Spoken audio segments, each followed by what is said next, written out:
There are a lot of beliefs in Christianity. A lot of things people agree about, but also a lot of things people disagree about. And one of these beliefs is the Trinity. The Trinity is likely the most important doctrine in Christianity. I mean, it's who God is. And the Trinity can be very complicated. Well, it is very complicated.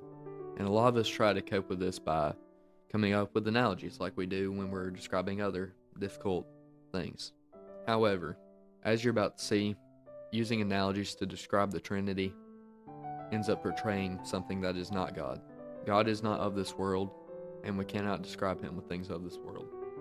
So here's some examples of why you cannot use analogies for the Trinity.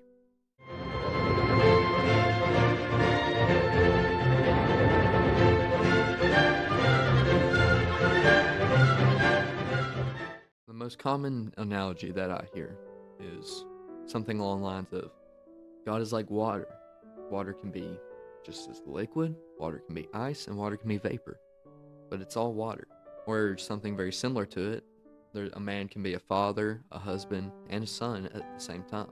But both of these commit the error called modalism. Now stick with me, this is a out there word, but all it means is that God changes into different forms. See, in the Trinity, there's three persons, one being, and they're all God. In modalism, it's one being and one person that changes forms, which is where these analogies go wrong. Another similar pair of analogies people use is the analogy of an egg, which has its shell, its yolk, and its whites, but it's all the egg. Or saying that you have Neapolitan ice cream, strawberry, chocolate, vanilla, they're all ice cream, and they're all in the same tub. But these commit the error called partialism. Now, partialism says that the three persons, Jesus, the Holy Spirit, and the Father, are all parts of God, whereas in reality, they are all just as God as each other. Oh, and also if you've heard the clover analogy, with each petal being one, that's the same thing. The last one I'll go over is when people say that God is like the sun, and the sun emits light and heat, and the sun, no pun intended, is like the heat, and the Holy Spirit is like the light. This creates a problem that is called Arianism. Arianism was the first problem dealt with after the Bible.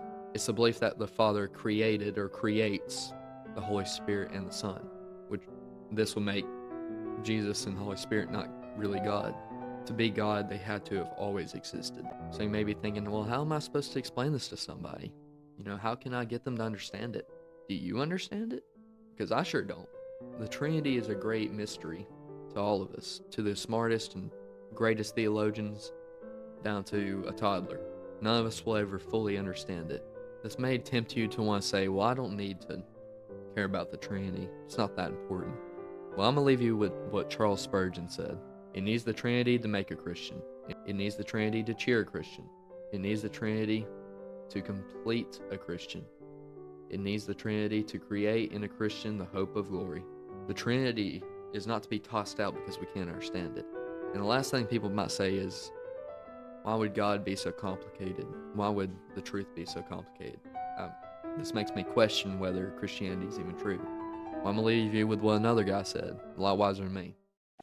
Reality, in fact, is usually something you could not have guessed. That is one of the reasons I believe Christianity. It is a religion you could not have guessed. If it offered us just the kind of universe we'd always expected, I should feel we were making it up. But in fact, it is not the sort of thing anyone would have made up. It has just that queer twist about it that real things have. So let us leave behind all these boys' philosophies, these simple answers.